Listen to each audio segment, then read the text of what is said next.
Coucou la famille, bienvenue sur la chaîne. Heureux de vous retrouver aujourd'hui pour une nouvelle vidéo. Comme promis, de nouveaux concepts arrivent sur la chaîne. Nous grandissons doucement, mais sûrement. Mais quand même, ça me fait énormément plaisir d'accueillir aujourd'hui sur la chaîne mon frère Vicky Foot de la chaîne Vicky Foot. Le link de sa chaîne pardon, sera en description de la vidéo. Donc n'oubliez surtout pas d'aller le soutenir sur sa chaîne et aussi de partager, de liker parce que la chaîne grandit, de nouveaux concepts arrivent. Nous espérons non seulement continuer l'aventure avec Vicky, mais aussi accueillir d'autres madridistas, d'autres fans de foot sur la chaîne pour pouvoir parler de foot en long et en large. Cette vidéo est enregistrée post-enregistrement parce que malheureusement on n'a pas eu le temps ce matin.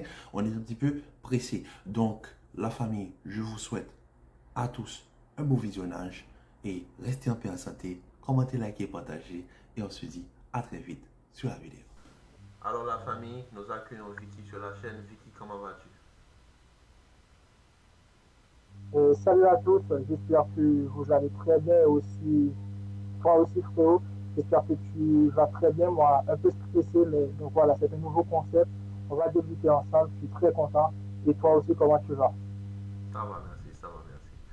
Mais bon, aujourd'hui on est là, la famille, pour parler de l'attaque du Real Madrid en 2024. Car nous savons tous que le Real a pour objectif soit de recruter Mbappé ou Haaland. D'après les dernières informations qui ont été sorties, on dirait que le Real se penche plus vers Haaland. Donc nous aimons savoir, Vicky, c'est quoi ton avis par rapport à ces deux attaquants? D'après toi, quel est le profil que le Real a besoin pour l'année 2024? Alors pour moi frérot, je vais pas te mentir, c'est un sujet qui est quand même compliqué. On a deux joueurs de qualité, Erling Haaland et Kylian Mbappé. C'est un sujet qui a des hauts et des bas. Dans un premier temps, j'étais pour Kylian Mbappé, dans le sens que Kylian Mbappé, il était, comme on sait toujours, c'est un très très bon joueur. Donc après, j'ai changé d'avis, je suis pour Erling Haaland. Maintenant, je pense que Erling Haaland, il doit venir au Real Madrid. Déjà, je peux dire que j'étais pour Kylian Mbappé, mais après la clim, je me suis dit, bah, Kylian Mbappé, il a refusé le Real Madrid. Ensuite, on a vu Kylian Mbappé en Coupe du Monde qui a été vraiment incroyable. On va pas se mentir, je me suis dit que Kylian Mbappé, vraiment, il peut avoir sa chance au Real Madrid, mais cet été, je voulais vraiment qu'il vienne au Real Madrid, mais après, il a refusé. Il est resté au Paris Saint-Germain et aujourd'hui, moi, vraiment, je suis pour Erling Haaland.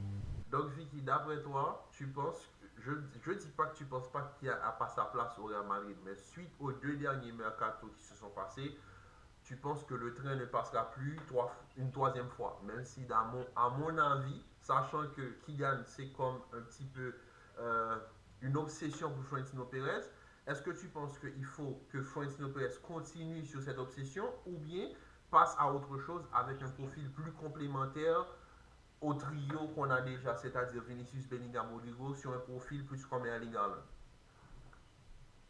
Donc voilà, moi je pense que le train doit passer parce que dans un premier temps, vraiment, le Real Madrid voulait le recruter, Florentino Pérez aussi voulait l'avoir, mais maintenant, avec l'arrivée de Jude Bellingham et ce que Jude Bellingham nous propose au Real Madrid, je pense vraiment qu'on doit aller chercher Erling Haaland et que Kylian Mbappé, on a déjà ce profil. Les joueurs comme Kylian Mbappé, comme Vinicius, on a déjà ça au Real Madrid. Maintenant, on a besoin d'un tueur vraiment. Et je pense que ce petit, et je pense, pardon, cette fois-ci clé vraiment, c'est Erling Haaland qui peut l'apporter au Real Madrid.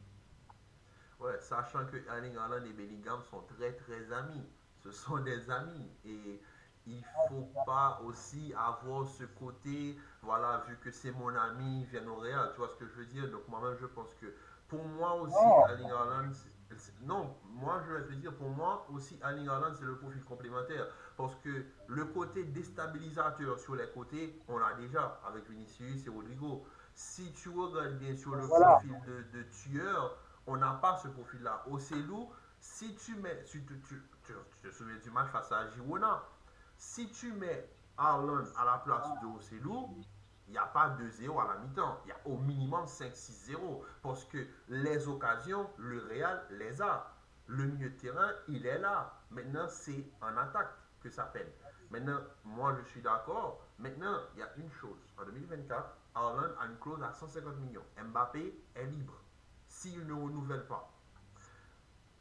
d'un point de vue financier, si le Real veut prendre Alfonso Davies, qui est dans les plans du Real pour 2024, je pense que faire Erling Haaland sera pas facile.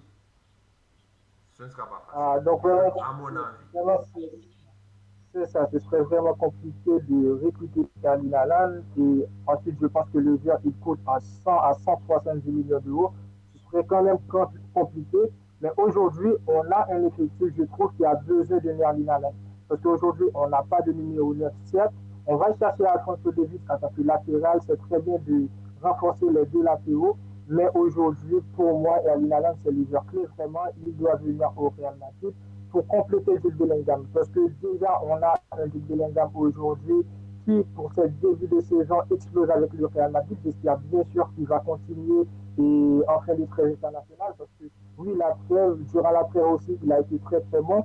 Donc aujourd'hui, on a un Jude Bellingham qui explose. Et moi, je me suis dit que le projet du Real Madrid aujourd'hui doit se poser sous les pieds de Jude Bellingham. C'est pas comme le joueur, il est plus grand que le club, mais à un certain moment, il y a des respects, on doit respecter le joueur. Et quoi de mieux pour apporter, pour faire grandir Jude Bellingham dans cet effectif du Real Madrid, je pense, c'est de lui apporter un joueur avec qui il a déjà joué, pardon, un joueur qui pourra vraiment le compléter. Et Jude Bellingham et Erling Haaland, vraiment, je me demande toujours pourquoi Jude Bellingham et Erling Haaland, ils n'ont pas remporté de Ligue des Champions au Borussia Dortmund. Peut-être une manque Bon, d'expérience, ce que j'ai pris. non. Le problème, c'est que quand tu parles de Ligue des Champions, tu peux pas mettre Dortmund dans la même catégorie, tu vois. Parce que Ah, c'est quand tu ça. regardes le milieu de terrain, tu peux avoir. Ouais, tu as de la matière. C'est-à-dire que tu as les Marco Reus, mais qui se blessent 10 fois par année. C'est pas méchant, mais c'est la Ah, vérité. Marco Reus. on va pas aussi on va pas quitter le sujet, on peut le Real Madrid quand même. Oh Mais oui, voilà, c'est je trouve ça. qu'il manque d'expérience au niveau de l'équipe. Mais maintenant, au Real Madrid, on a un Real Madrid qui est vraiment le roi de la Ligue des Champions. Bellingham et Erling Haaland au Real Madrid, je trouve qu'ils vont beaucoup apporter. Alors moi, n'hésitez pas à me dire ce que tu penses. Non, moi, comme je te dis, moi, le profil Erling Haaland au Real Madrid, moi, tout le monde sait que sur ma chaîne, c'est ce que je veux. Parce que moi, il faut ce côté tueur. Parce que si tu as un Mbappé, comment dire, Mbappé n'est pas un neuf. Mais Mbappé n'a pas de problème à aller prendre ce côté tueur, c'est-à-dire le joueur qui va avoir les stats. Tu vois ce que je veux dire? Mbappé, quand même, c'est 30-40 buts par saison garanti. Tu vois ce que je veux dire? Mais Mbappé a un profil où il aime prendre le côté. Et le côté appartient déjà à Vinicius. L'autre côté appartient à Rodrigo. Maintenant, il n'y a que le poste d'attaquant. Et quand tu as déjà deux joueurs qui déstabilisent sur les côtés, tu as besoin de ce neuf tueur. C'est-à-dire que, comment l'expliquer? Il faut, tu n'as pas besoin d'avoir un R9, tu vois ce que je veux dire, un joueur plus complet, tu as juste besoin d'avoir un Van Nistelrooy. Si je peux prendre la comparaison. C'est-à-dire que tu n'es pas obligé d'avoir un joueur, tu as besoin d'un buteur, mais un céréal buteur, un buteur qui va te garantir au moins 30-40 buts par saison. Parce que Jude Bellingham, ce qu'il fait au Real Madrid, il l'a fait avec l'Angleterre. Parce qu'hier, il y a l'action sur la passe qu'il fait sur le but de Rashford. Il part du milieu de terrain, de son milieu de terrain, il traverse ce terrain tout en contrôlant la balle et en faisant reculer le bloc adverse. Quand tu as déjà ce type de joueur-là, et en même temps tu as Vinicius sur un côté, Rodrigo sur un autre, tu n'as pas besoin d'un troisième, même si il peut rentrer dans cette équipe. Pour moi, le profil qu'il faut, c'est un buteur. Un buteur, c'est-à-dire des Pipo Inzaghi, des Van Nistelrooy, des tueurs. Et le profil Erling Haaland, euh, je vais te poser la question. Est-ce que tu penses que c'est pas un profil qui disparaît et que Haaland c'est le dernier neuf tueur et ce genre de Ouais, joueur-là ouais, mérite d'évoluer dans le plus grand club du monde. Tu vois ce que je veux dire? moi, vraiment, je trouve que c'est un très bon joueur et on peut le constater, ce qu'il a fait et avec Borussia Dortmund et aussi ce qu'il a fait avec Manchester City. Et petite parenthèse aussi, parce que moi, vraiment, je voulais en parler avec toi, Ballon d'Or, Erling Haaland, Messi qui va recevoir le Ballon d'Or et tout. Donc voilà, je trouve pour cette saison, Erling Haaland, il a vraiment évolué. Et donc voilà, c'est un très bon joueur et aussi le profil que j'apprécie énormément. Et il y a aussi cette partie fan que je trouve chez moi. Je veux Erling Haaland parce que je veux récompenser le joueur pour son travail. Parce que dans un premier temps, on voulait le recruter, on l'a tellement maîtrisé, humilié pour Kylian Mbappé. Il a décidé de rejoindre Manchester City. Et maintenant, c'est à un choix entre Erling Haaland et Kylian Mbappé. Vraiment, je conclue avec Erling Haaland. Bon, je suis entièrement d'accord avec ça, mais comme je te dis, le ballon d'or, c'est compliqué. C'est C'est compliqué. quand même compliqué. Si. Très, très compliqué. Parce que si tu demandes à n'importe quel fan de football, c'est-à-dire une personne qui connaît le football, tu lui demandes qui est le meilleur joueur la saison dernière, personne ne va te répondre Messi. Personne. Parce que sa saison au PSG n'est pas bonne. Maintenant, il y a le facteur Coupe du Monde en plein milieu de saison. Messi, première partie de saison, Ah il est ouais. bon. Coupe du Monde, il est très bon. Et ensuite, il n'y a plus rien. Il n'y a plus rien. C'est débandade sur Vraiment. débandade, c'est des sanctions du club Ouais. que Messi n'a jamais été sanctionné de toute sa carrière. Le PSG le sanctionne, ensuite la sanction a été retirée. Ensuite, Messi se transforme en sauveur dans certains matchs. Donc, c'est-à-dire qu'il n'y a pas ce profil où Messi domine la saison. Haaland, la saison dernière, à contrario, Haaland a dominé la saison de Ah septembre d'accord, je jusqu'à avril. On est d'accord là-dessus. J'entends les gens dire oui, mais il n'a pas marqué en semi-finale, il n'a pas marqué en finale. Mais il a tellement marqué dans la saison que tu ne marques pas dans les 4 derniers matchs de la saison.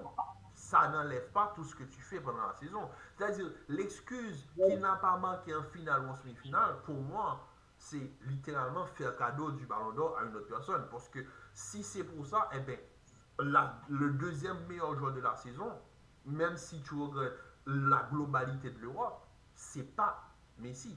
Si tu prends un deuxième joueur après Haaland, c'est De Bruyne. C'est littéralement Kevin De Bruyne. C'est-à-dire que Messi, s'il n'y avait pas cette Coupe du Monde-là en plein milieu de saison où il surperforme, il porte l'Argentine à bout de bras parce qu'il a une équipe qui joue pour lui, si tu regardes seulement la saison club, il y a pas photo. Il n'y a pas photo. C'est soit Haaland, soit De Bruyne, soit Rodri. C'est ça, parce que Rodri est important.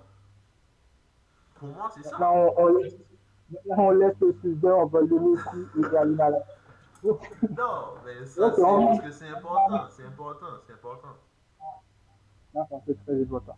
On va donc revenir sur le sujet et Le profil Erling Haaland, c'est ce qu'il faut au Real Madrid. Maintenant, mettons, dans un monde où les deux options ne sont pas faisables, c'est-à-dire que Kylian renouvelle au PSG et que Erling Haaland décide de rester à City. Mettons, dans cette parce que option-là, quelle est l'option d'après toi? Quelle est l'option, la troisième option que le Real devrait se garder sous le coude, juste au cas où ces deux-là ne peuvent pas venir? bah, c'est quand même compliqué. Actuellement, j'ai trois joueurs dans ma tête. C'est Osimhen, ensuite c'est Julian Alvarez qui évolue à Manchester City, et après Matistel. Matistel, 18 ans, c'est quand même risqué, je trouve, parce que malgré ses compétences, malgré ses performances avec le Bayern Munich, et ensuite il n'est pas titulaire, je Très trouve, décisif, oui. je l'apprécie énormément pour son profil, et comme tu as bien dit, il est décisif.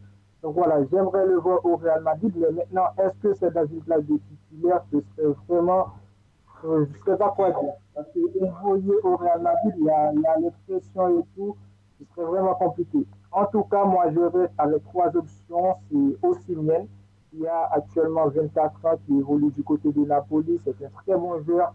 Et je pense, avec les dernières informations, qu'il est vraiment proche de rejoindre le Real Madrid, avec tout ce qu'il y a de son côté avec Napoli et tout ça.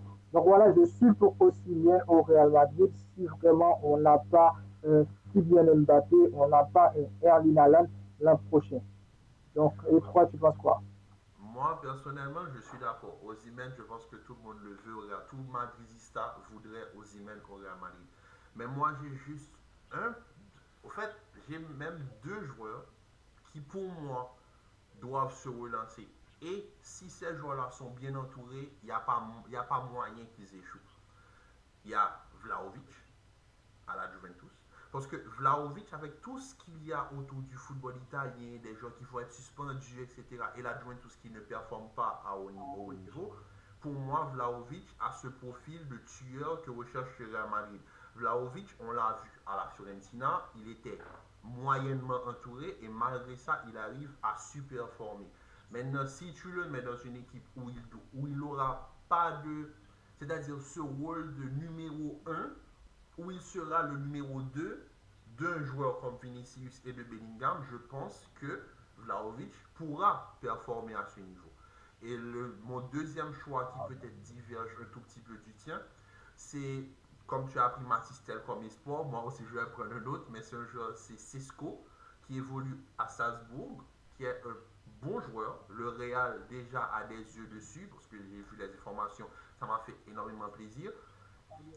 Sesko, c'est vraiment ce numéro 2 par excellence. Tu vois ce que je veux dire? C'est-à-dire que c'est pas le joueur, c'est comme un Ocellou. C'est-à-dire c'est un joueur, tu le mets numéro un, il va marquer. Tu le mets sur le banc, il va le prendre, il va marquer. Pour moi, c'est ce genre de joueur-là qu'il faut au Real Madrid. Parce que Ocellou, c'est un prêt. L'année prochaine, Hendrik, Après, Hendrik, après, après, je pense que Rossellou, vraiment, il mérite sa place au Real Madrid. ouais, ouais. Il doit rester, je pense, on a 2 ans, malgré ce que le début de la saison, mais Rossellou, aujourd'hui, il montre des choses vraiment incroyables avec le Real Madrid. Je ne sais pas ce que tu penses. Non, je sais, non, mais moi sur ma chaîne, je défends Ocellou tout le temps. Je veux que Ocellou soit titulaire parce que Ocellou, il a, il conclut pas toutes ses actions, mais il crée les actions. C'est-à-dire que sans Ocellou, tu vois que le Real bute un petit peu sur l'adversaire. Ocellou, quand il est là, il va te trouver 5-10, au moins 5-10 bonnes occasions. Donc tu sais que tu as ce danger permanent devant. Il suffit que ce danger permanent travaille sa finition. Là, tu as un attaquant de classe mondiale. Je ne sais pas si tu es d'accord avec moi. D'accord. Je suis d'accord avec toi. Et maintenant, il faut parler aussi, il y a l'âge. Rossellou, c'est pas un jeune. Du coup, que l'on veuille ou non, le Real Madrid doit aller chercher un autre joueur. Oui, je suis d'accord avec toi, mais comme je te dis, le profil qu'il faut au Real Madrid, c'est un profil qui disparaît. On va pas se mentir, parce que pour faire cette vidéo, moi et Vicky, la famille, on a pris quelques jours pour préparer, pour chercher les profils qu'il faut. Et je ne sais pas ce que tu vas en penser, mais il n'y a plus de profil de numéro 9 pur sur le marché. C'est-à-dire les 9 qui sont sur le marché, les 9 qui seront peut-être un peu viables pour le système du Real Madrid, ce pas des 9 qui te garantissent 10-20 buts par saison. Et là, on a besoin d'un joueur, surtout pour le Real, qui va te garantir au minimum 30 buts. Parce que avec Cristiano, tu les avais. Avec Bill, tu avais au moins une vingtaine. Et avec Benzema, tu avais encore entre 20 et 30. Mais Cristiano t'assurait au minimum 30. Donc, après avoir perdu ce trio magique que tu perds Benzema en dernier, tu recrutes excellemment au niveau de ton milieu de terrain. Et déjà, l'année prochaine, je vois que le Real va vite se positionner, peut-être ce Moussiala, ça, encore tu ramènes au milieu de terrain, mais il te faut ce neuf. Et moi, je sais pas, moi j'ai une chose que je dis, peut-être les fans du Barça qui regardent cette vidéo vont me tomber dessus, mais si tu mets Lewandowski au Real, tu n'as pas ce Lewandowski là. C'est-à-dire ce profil de tueur qui va te garantir au moins une trentaine de buts, tu l'as plus. Tu l'as plus. Ils sont âgés, c'est fini. Ensuite, et pour le deuxième choix, je choisis Julien Alvarez. Je ne sais pas ce que tu penses. Il a Non, 23 ans, évolue à Manchester City. Et ensuite, je trouve que sa polyvalence, c'est un joueur qui est très très polyvalent. Il peut jouer en tant que numéro 10, en tant que numéro 9 et aussi sur les deux ailes, pardon. Donc voilà, je trouve aussi que c'est un très bon profil. Je ne sais pas ce que tu penses, mais quand même, Julien Alvarez, je pense et je veux le voir au Real Madrid la saison prochaine si vraiment Kylian Mbappé et Kevin Allen ne viennent pas. en fait, je suis d'accord. William Alvarez, c'est un attaquant que j'aurais aimé voir au Real Madrid. Et tu as noté une chose, sa polyvalence. Si tu ramènes un joueur polyvalent dans cette équipe, l'entraîneur qui arrive, j'espère que ce sera Xabi Alonso, il faut avoir un profil qui ne bouge pas. Parce que quand tu as cette... Parce que Rodrigo, Vinicius et Rodrigo, les deux ont été formés en tant que numéro 9. Mais maintenant, ce sont des ailiers.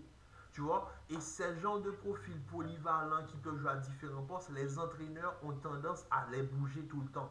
Et le Real, je pense que le Real a assez de joueurs polyvalents. Bellingham peut jouer 8-10, Valverde peut jouer 8-6, Kamavinga peut jouer 8 et latéral gauche. Bon, Chouameni, tu vois, je vais prendre. Dans tous ces profils-là, tu n'as que Chouameni qui peut jouer pur 6. Bon, il a dépanné l'autre joueur défenseur central, mais c'est moyen.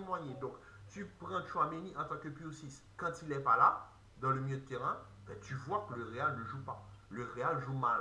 Donc, il faut un profil type, un profil pur neuf pour moi. Alvarez, bon choix. Osimhen, bon choix. Matistel, il est encore un espoir. Ah, 18 ans, je pense qu'il pourrait bien évoluer avec le Real Madrid, aussi beaucoup apporter dans un rôle de doublure. Oui, mais n'oublie pas, c'est pour ça que je te le dis, Hendrik arrive en 2024. Donc, il y a déjà une doublure. Tu vois ce que je veux dire? Il y a déjà une doublure. Il faut un neuf pur, un titulaire. Un joueur qui est prêt à encaisser la pression pour au moins une saison.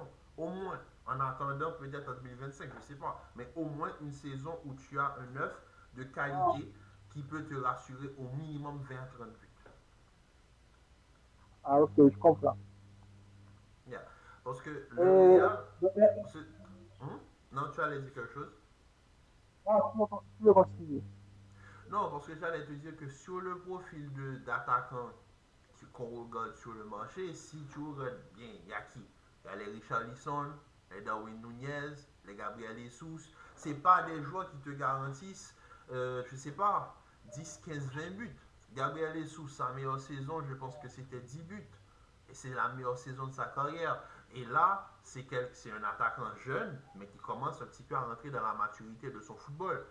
Un joueur comme Richarlison, il n'a pas encore atteint son haut niveau. Et Richarlison part sur les 26-27 ans. Je ne sais pas si tu as eu l'occasion de regarder le match hier Brésil-Uruguay, mais ça, c'est une purge.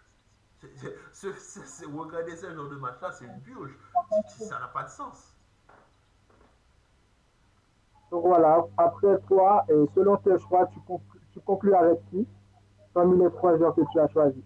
Moi, personnellement, le choix numéro un, je pense que sur nos deux listes combinées, Osimhen passe en numéro un, numéro 2, Alvarez pour sûr. Numéro 3, à mon avis, Vlahovic. Vlahovic à sa place. Pour moi, Vlahovic peut faire ça.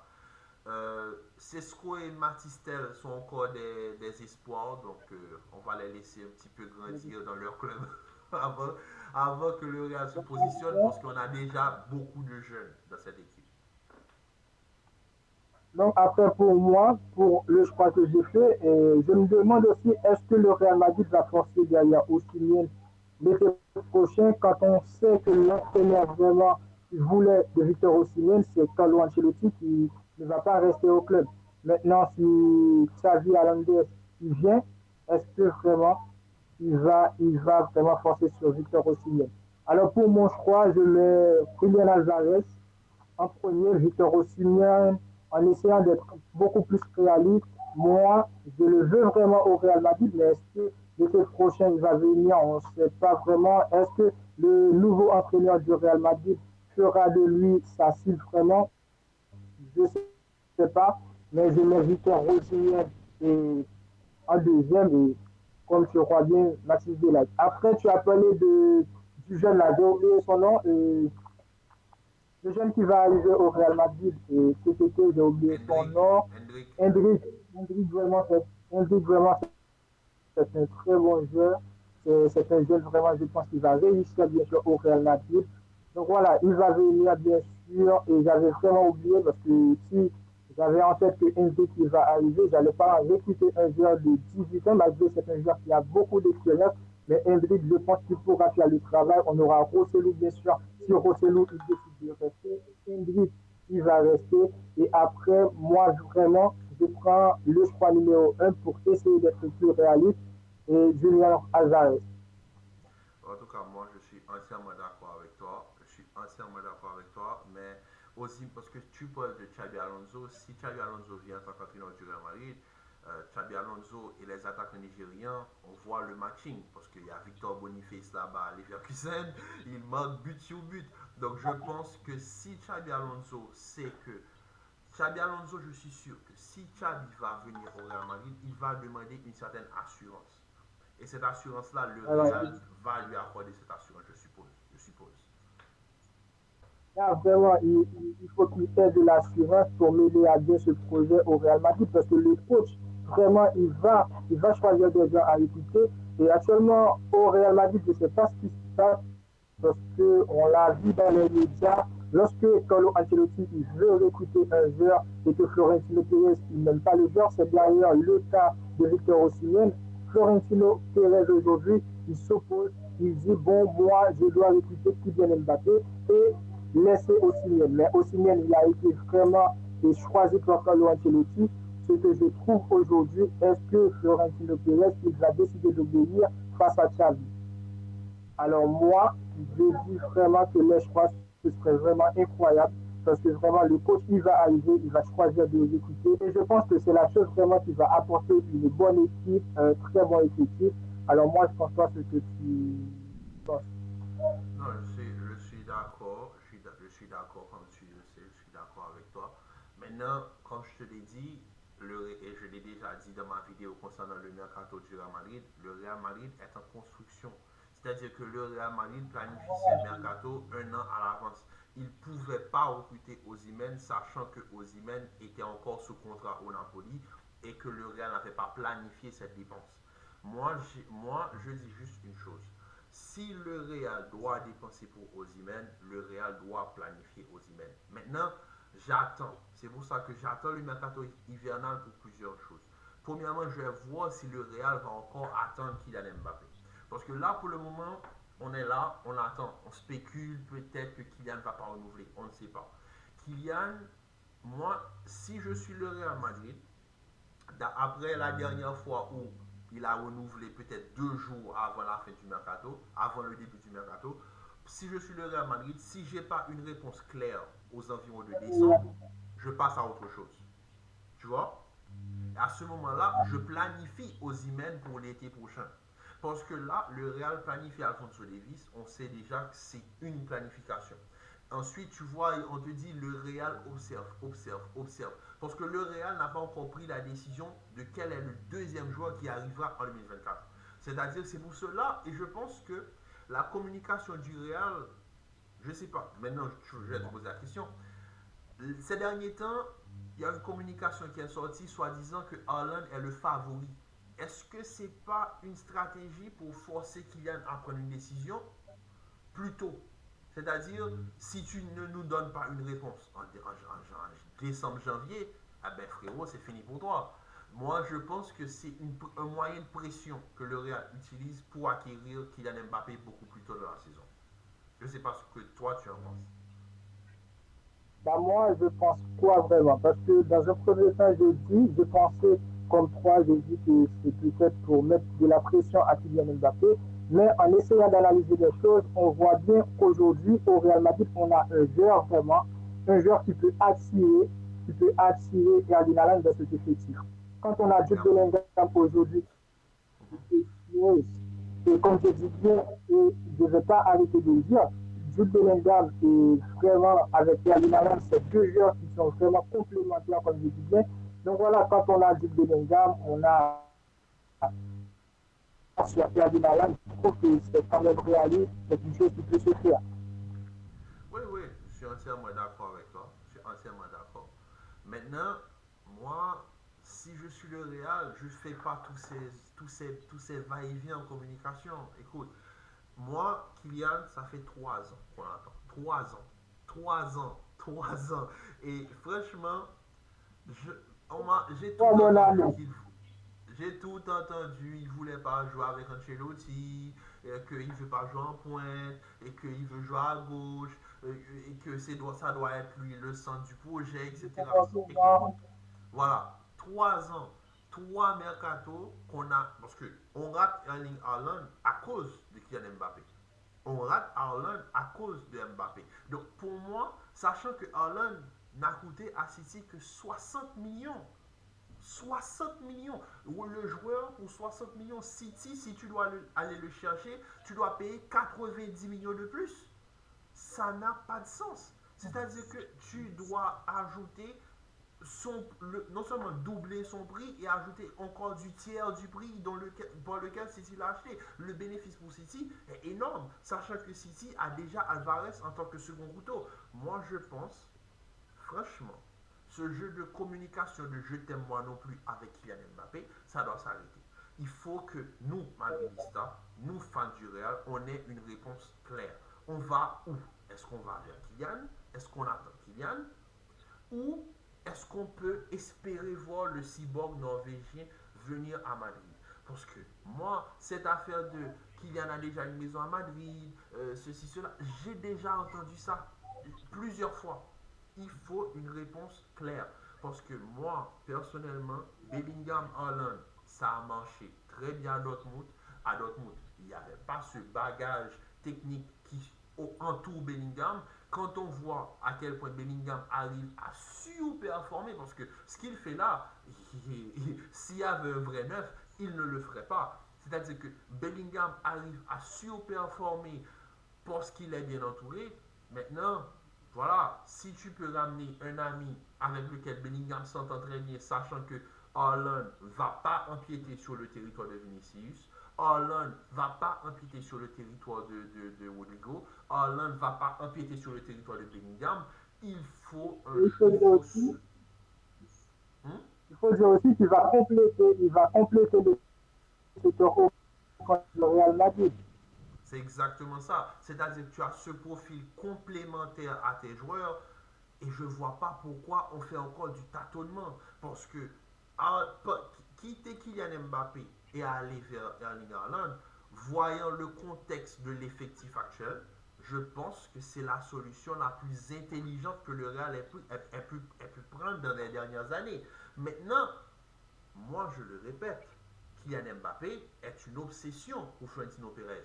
Sachant que Mbappé laisse encore ce petit doute, ce petit espoir au Real Madrid de le recruter en 2024, j'ai peur que le Real traîne encore et encore et encore. Et à la fin, on laisse passer toutes nos options. Vlahovic, Osimhen, Julian Alvarez, etc. Pour moi, ce serait littéralement se faire du mal. Parce que Alphonso Davies, on est tous d'accord, tout le monde est super excité par l'arrivée d'Alphonso Davies, sachant que Ferland Mendy arrive en bout de course, Fran Garcia, il a énormément de potentiel, il doit grandir. Moi, je l'ai vu avec le match face à l'Espagne. J'ai vu les matchs de la sélection espagnole, tu vois que le joueur, chaque fois qu'il touche le ballon, il explose, il explose, il explose. Et ça, c'est une bonne chose. Et c'est ça, le Real en a besoin sur son côté. Le dernier latéral qu'on avait qui vraiment apportait ce côté offensif, c'était Marcelo. On n'a plus ce profil-là. Donc, Fran Garcia, on l'a, on le garde, on le fait grandir. Alfonso Davies, tu le ramènes, qualité technique, il a, vitesse, il a. Si tu ramènes Alfonso Davies, tu ramènes Vinicius sur le côté gauche. Tu as un côté gauche pour au moins 8-10 ans. Au moins. Tu vas dominer le côté gauche pendant au moins 8-10 ans. Maintenant, il te faut ce profil complémentaire. Donc, ce petit tâtonnement de je t'aime moi non plus avec Kylian Mbappé, pour moi, ça doit cesser. Et je vais, je vais juste conclure mon argumentaire là-dessus. Pour moi, Erling Haaland, ça doit être la seule option pour le Real en 2024. Si il devrait avoir une autre option secondaire à Erling Haaland, ça ne devrait pas être Kylian Mbappé. Ça devrait être Victor Osimhen, comme tu l'as dit. Un joueur complémentaire qui ne va pas empiéter sur le territoire des joueurs qui sont déjà installés dans cette équipe. Et aussi, moi, pour conclure vraiment, je pense que moi aussi, j'étais presque méchant de mon côté parce que on va pas oublier Kylian Mbappé avec tout ce qu'il a fait le Real Madrid, la clim et tout ça. Même cette saison, il était prévu pour qu'il rejoigne le Real Madrid malgré le Real Madrid n'a pas fait d'offre. Mais le joueur, il a décidé de rester au Paris Saint-Germain sans prolonger. Maintenant, je pense qu'il doit prolonger avec le Real Madrid. Maintenant, je pense qu'il doit prolonger avec le Paris Saint-Germain. Parce que vraiment, vraiment pour moi, aujourd'hui, on doit se fixer sur Erling Haaland et Kylian Mbappé. Parce que si Kylian Mbappé, il rejoint le Real Madrid et l'an prochain, oui, le Real Madrid va sortir gagnant. On aura Kylian Mbappé, un joueur vraiment gratuit, un joueur d'expérience, mais il n'y a rien qui nous dit que Kylian Mbappé aujourd'hui, il va réussir avec le Real Madrid. Malgré ce début de saison n'est pas trop incroyable et ceci, c'est pas trop catastrophique, mais vraiment, il n'y a rien qui me dit que Kylian Mbappé, il va réussir, tout comme Erling Haaland. Mais maintenant, il ne faut pas lister, genre, Kylian Mbappé, il a refusé le Real Madrid et maintenant, on le prend, on le fait jouer au Real Madrid et il ne réussit pas. Je préfère aller chercher Erling Haaland que je trouve qui ne va pas trop forcer. C'est pas un joueur, on ne va pas se mentir, à niveau technique qui est bon, mais c'est un joueur qui va direct au but, ce que le Real Madrid a besoin actuellement. Donc je conclue bien sûr avec Erling Haaland et si Erling Haaland il ne vient pas au Real Madrid, ce sera peut-être Osimhen et Julian Nazaire. Je suis pour. Voilà, donc franchement, ça a été une très belle vidéo. Donc la famille, je vais mettre le lien de la chaîne de Vicky sous la vidéo en description. Allez lui apporter tout votre support parce que franchement, en tant que Madridista, on aimerait continuer ce type de concept et encore recevoir d'autres Madridistas, d'autres fans de foot sur la chaîne pour pouvoir parler de foot en long et en large. Donc Vicky, merci d'être là aujourd'hui avec nous. Donc en tout cas, je te souhaite une bonne journée et à très bientôt pour une nouvelle vidéo. Donc voilà, merci à toi aussi. Je suis très content d'être invité sur ta chaîne. Tu fais un très bon travail. Donc les gars, n'hésitez pas à vous abonner, activer la cloche et aussi lâcher un petit commentaire concernant Erling Haaland ou Kylian Mbappé. Qui voulez-vous voir au Real Madrid? Donc voilà, merci à toi Nick et passez une très bonne journée. Ciao. Ciao. Donc la famille, j'espère que la vidéo vous aura plu, que vous avez apprécié ce petit moment que nous avons passé avec Vicky sur la chaîne. Franchement Vicky, merci beaucoup d'avoir participé à ma première vidéo coopérative sur YouTube. Donc franchement, énormément de grands merci à toi frérot. Et aussi énormément de support sur la chaîne de Vicky, mesdames et messieurs. Donc je vous dis à très vite pour une nouvelle vidéo. Commentez, likez, partagez, restez en paix et en santé. Je suis un petit peu fatigué. Donc je vous dis à très vite pour une nouvelle vidéo. Peace.